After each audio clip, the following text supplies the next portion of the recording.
What's up everybody, today we're talking about Waymo Driver. It's a fully autonomous taxi service, so it's like a smart taxi. It's a Google-owned company that's operating right now in Phoenix, Arizona.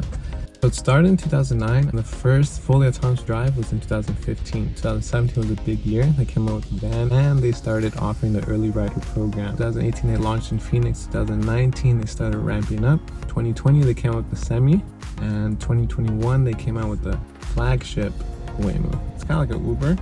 The app is very similar and it's very easy to use.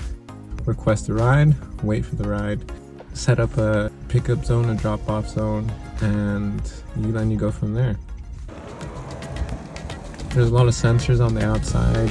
It's very clean. It had a greeting.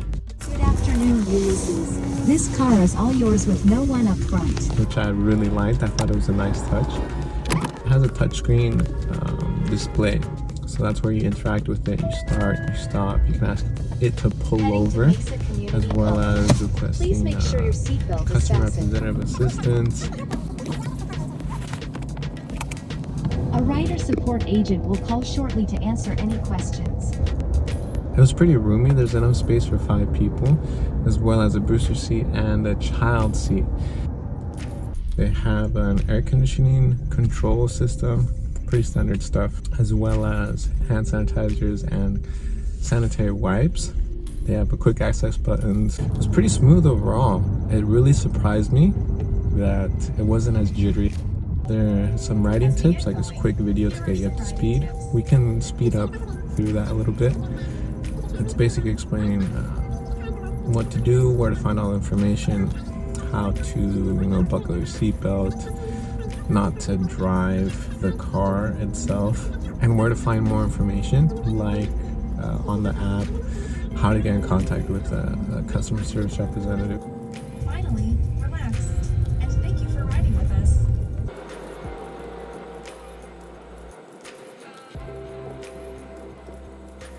The people that were around my age, they really liked the idea. Yeah, it's crazy. How can you tell me that? It's by itself. Huh? It's by itself. That is cool. Yeah, it's pretty cheap. It's cheaper than Uber. I called up my friend too, and they were all surprised. What's up? Just check this out. I was very happy to get those reactions because I was just as surprised as them. Probably more so because I was actually in the car. When it started, did anyone come and check you in, or? No, it's all automated. The people that were around my age, they really like the idea. The majority of the older generation, they don't want to see the taxi driver lose their job to an artificial intelligent system. It also lets you know when you're approaching your destination. Arriving shortly at Mesa Community College. Please keep your seatbelt fastened until we reach your destination, and remember to take all your belongings. They really walk you through the whole experience. It's step by step. It will explain everything you have to do, even to the minimal thing of closing the door. And they did it in a very subtle and comfortable way. It wasn't pushy. We've arrived. Please check your surrounds before exiting the vehicle, and remember to close the doors after you exit.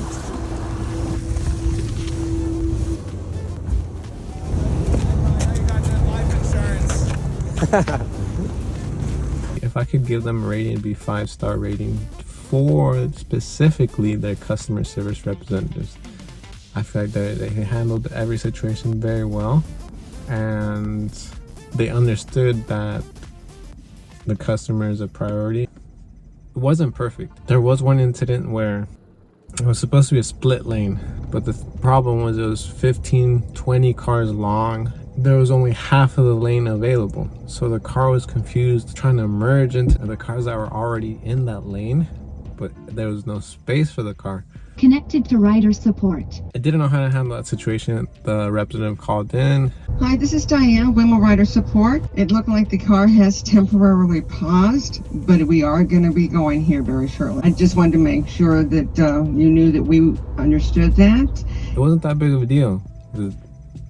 Granted that they called and they overrided the system and fixed it. I liked how when there's like a jaywalker or someone crossing the street, like unannounced, like an anomaly, like it's not commonplace for that to happen. The car reacts and it stopped. A negative that did come up on my last trip, the app thought I didn't pay, but my card was charged. Keep in mind, I had already gone on like 3 or 2 trips using that same account, but not being able to process my payment locked me out of future trips. It wasn't that big of a deal because I was able to figure it out and make a second account to get me out of that situation, to get a ride back home. Other than that, it was a great experience. In terms of a autonomous system, Waymo really surprised me. Initially, I thought that Tesla was much better than Waymo. I felt more relaxed in the Waymo. I didn't feel as relaxed in the Tesla because you're actually driving. After using the Waymo and experiencing that autonomous system, I'm gonna have to give it to Waymo. I really enjoyed the experience. I thought it was really cool, and I will definitely use it again. Whether other people choose to, that's their own decision. That's your own decision if you would want that. And yeah, let me know your thoughts, what you think, what maybe you hate the idea, maybe you love the idea. Let me know. I'm genuinely curious to what people think, whether people are gonna accept this new technology and how quickly it's gonna be accepted, because right now it's only in Phoenix, Arizona. Thanks for sticking around to the end. If you like the content that I'm making, click the like button. If you don't like the video, click the dislike button. Let me know, and it really helps me out to gauge and to see what you guys are responding to and what you want more of. And yeah, it's open communication. But yeah, catch you guys in the next one, and take care. See you, Waymo.